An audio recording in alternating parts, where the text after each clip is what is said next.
What's up, guys? We're finally here. It is opening day of bow season in North Carolina, and what an awesome day to be in the woods. It's like 79 degrees right now. It's supposed to get down to about 67 here before dark, and I've got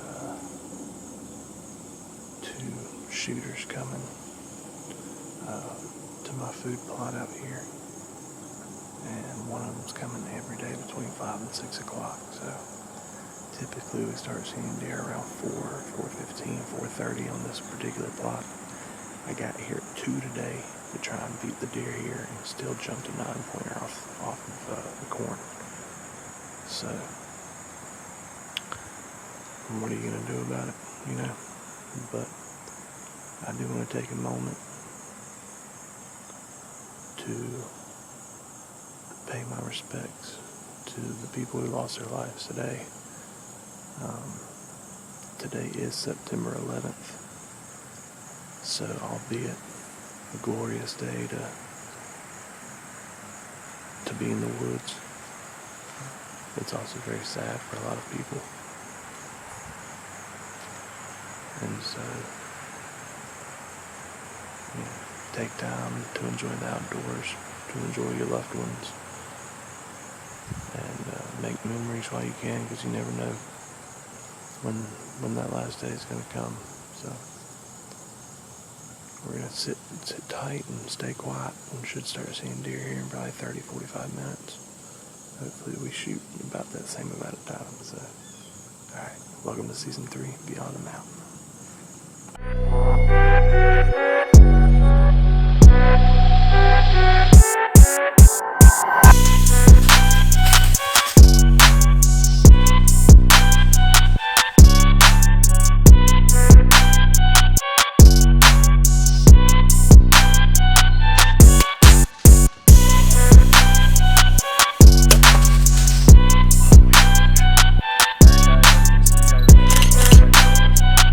He came out and ended up working out. Not anything like that, dude.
Meh. Meh. Oh. Let me get him up there.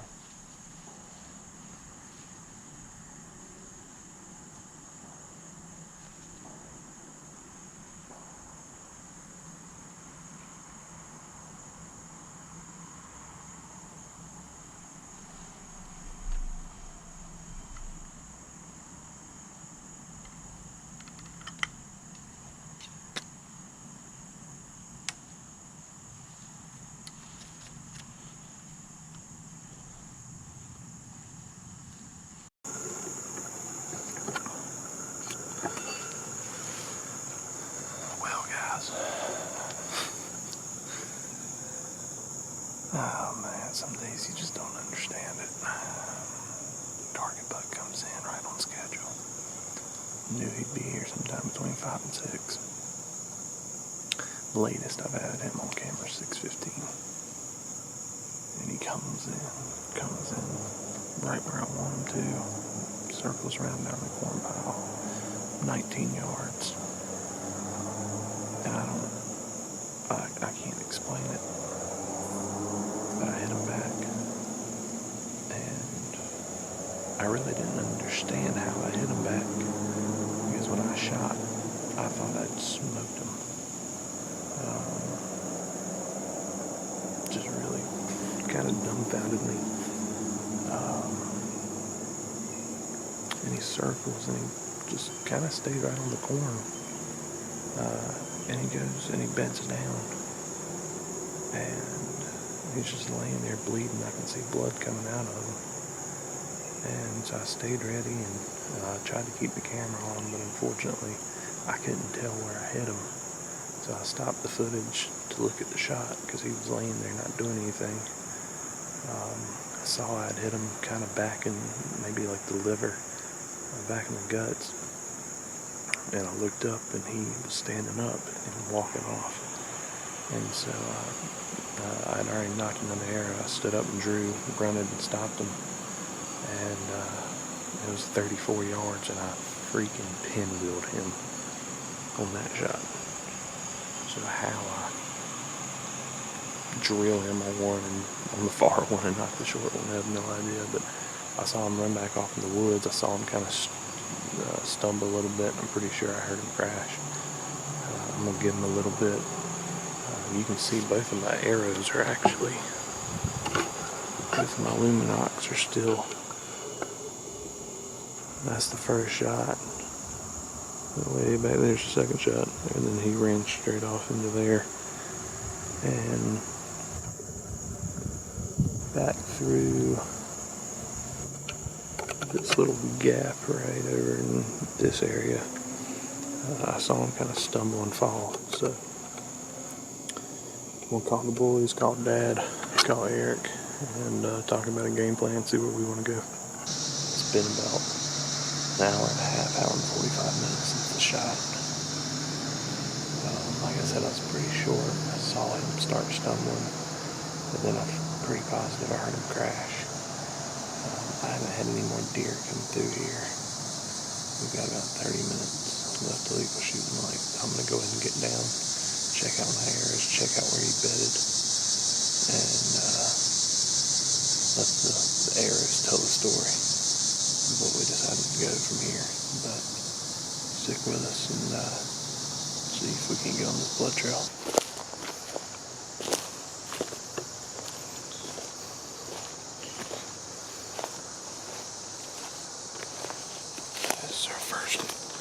This is our first area right here.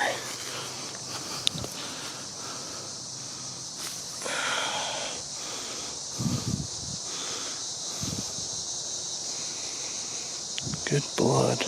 I actually don't smell any guts on it whatsoever.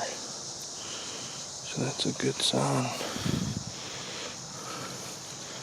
For sure. There's our second arrow.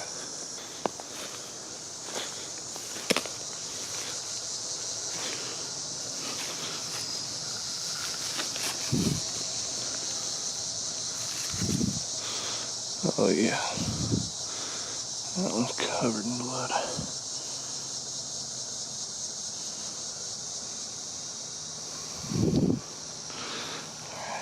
leave this one here. That way we can see it and make our way back here if we need to. In the meantime, I'm gonna try and find some blood. Well guys, I wasn't able to find any blood.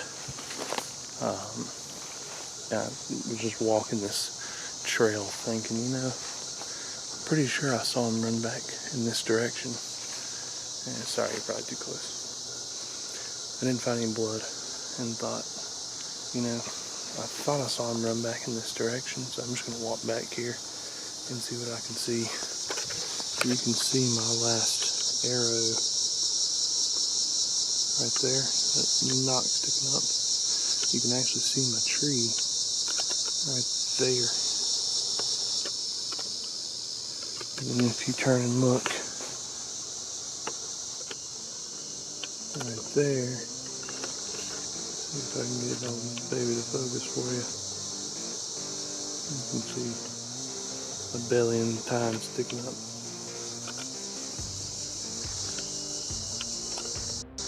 Alright guys, let's go put our hands on this joker. I just looked up and I could see his belly sticking up. I thought, is that a deer? And so I got the camera out and zoomed in and I could see a beam sticking up. Yeah, baby.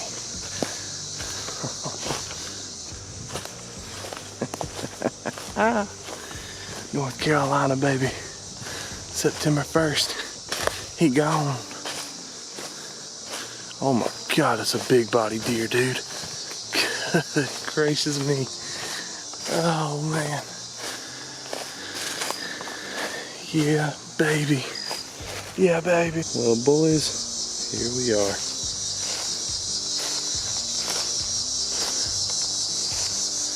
Get you some of that big old North Carolina 8-pointer. That exit was definitely back. But I told you I pinwheeled that joker on the next shot.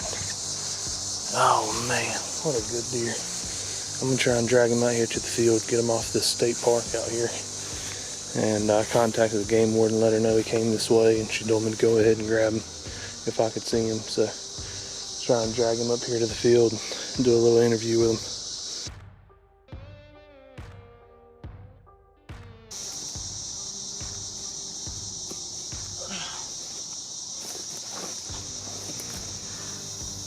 Well guys, here he is. Oh man, what a beautiful buck. I didn't realize how much character this deer has. He's got, like, he's almost bladed right here on the end of his eye time. It splits. You can see where point was trying to form. These big long G2s, man. His rack's actually rough from the dried up blood and velvet that's still on it in certain parts. Oh man, what a buck. Oh man, he's gorgeous. We call this deer the double B buck. The guy that, the landowner here, allowed me to put a camera out and hunt out here with a bow. And he's a friend of mine, he's Irish. And we were sitting around one afternoon talking, and we were drinking Jameson Black Barrel. And I was like, man, I gotta find a name for this deer, man. And he said, how about Black Barrel? And I said, that's kind of funky for a deer, but what about Double B? And he's like, I like it, I love it. So here he is, here's Double B. We had this deer every day coming to the food plot that we have out here, and every day on camera between 5 and 6 o'clock, and then he'd disappear and he'd come back around 7:30. And he's just, I knew this time was short, but I did not see all his character. He's actually trying, right here, he's trying to grow a drop tine off. You can feel the big bump there.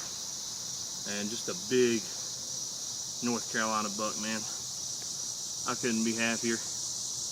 And yeah, well, the fun's over. It's time to get to work. So get this joker loaded up in the truck and hit the road and